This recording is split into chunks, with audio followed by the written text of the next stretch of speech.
Here is Daboll from earlier this week on John Mara saying that the third-year head coach needs to tone down his demeanor. Yeah, look, I talk to John every day. I talk to my staff every day. Look, every year there's a self-evaluation process that goes on, whether I was a position coach, a coordinator, in this case a head coach. I'm a very passionate person, but yeah, there's times where I wish I handled things a little bit differently, certainly. So you continue to grow, you continue to evolve. Yeah, I mean, look, it is difficult because you do get into it. Yeah. You do and he's want got fired. to win. Right. He's got fired. Yeah.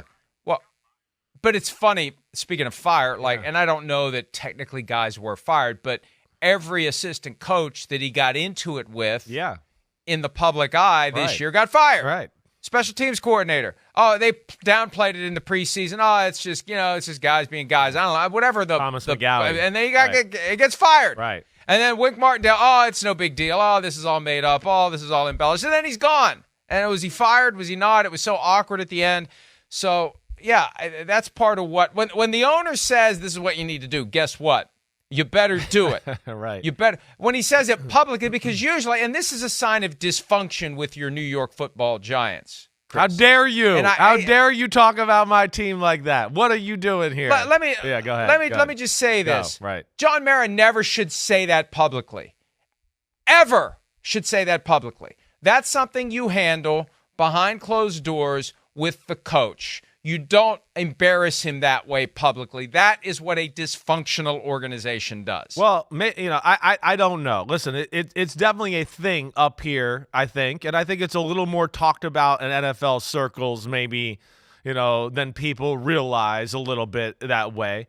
Maybe Mara thinks that's the way to kind of get through to Daboll, right? I mean, maybe that's where it is. I don't know. Only if you've tried it. I know. If you've tried it 100 times and it hasn't worked. Right. We've talked about that before with Aaron Rodgers. Yes. You only call your teammates out publicly if you've done everything else under your power, stopping short of embarrassing them publicly. Now, that's when you use that. I'm with you. That arrow. I'm with you. Now, hey, the Giants, right? They're an old school organization, right? I know we have the Patriot way, but okay, I don't have a phrase for it, but the Giants have their own way too of how they want, their quarterback, their head coach to act, right? So I think that's where they were probably, I don't know how to say, a little turned off, let's just say, by Daboll and some of the actions on the sidelines. Whether that is, hey, you're the head coach, it looks a little unstable when you're yelling at all your coaches all the time, or you're yelling at your starting quarterback in a big moment and basically letting us all know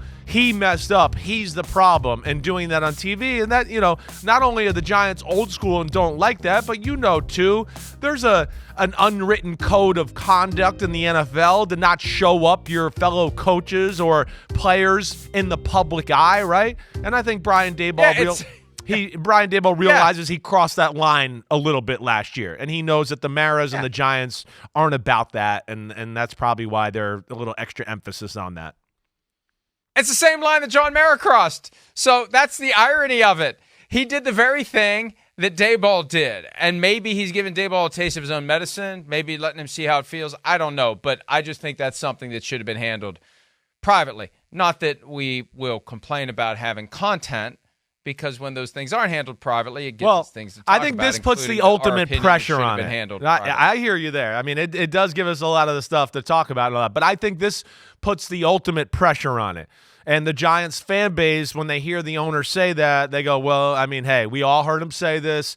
Now Daboll's got to act accordingly. It's out there, right? There's no did they have a conversation? Has this been there? I would guess that's John Mara's, thought there. I will say John Mara last year, what was his thing he said last year at the owners' meeting? I don't want to go from, Bono to Bobo or whatever, the clown. Right? Bozo, right. Whatever the hell it was. Bobo. I couldn't remember what the hell it was. I don't know. But yeah, either way. I mean, he obviously, even with that comment, saw things where he was like, hey, I want us to stay on the straight and narrow, right? Or whatever. So he's got a little feel for the team and the organization. And yeah, he's dealing with a little situation there with the head coach where he wants them to act a little bit more the Giant way, let's say. It really is unbelievable. Ben McAdoo with his Giants suit lasted 2 years. Steve Spagnuolo was the interim coach at the end of that run. Right. Pat Shurmur lasted 2 years. Joe Judge lasted 2 years. Man. And Brian Daboll made it 2 years and now gets a third, and there's no guarantee that he'll get a fourth. Hi, it's Mike Florio. Thanks for watching PFT on YouTube. Hit subscribe for the latest news and analysis from Pro Football Talk.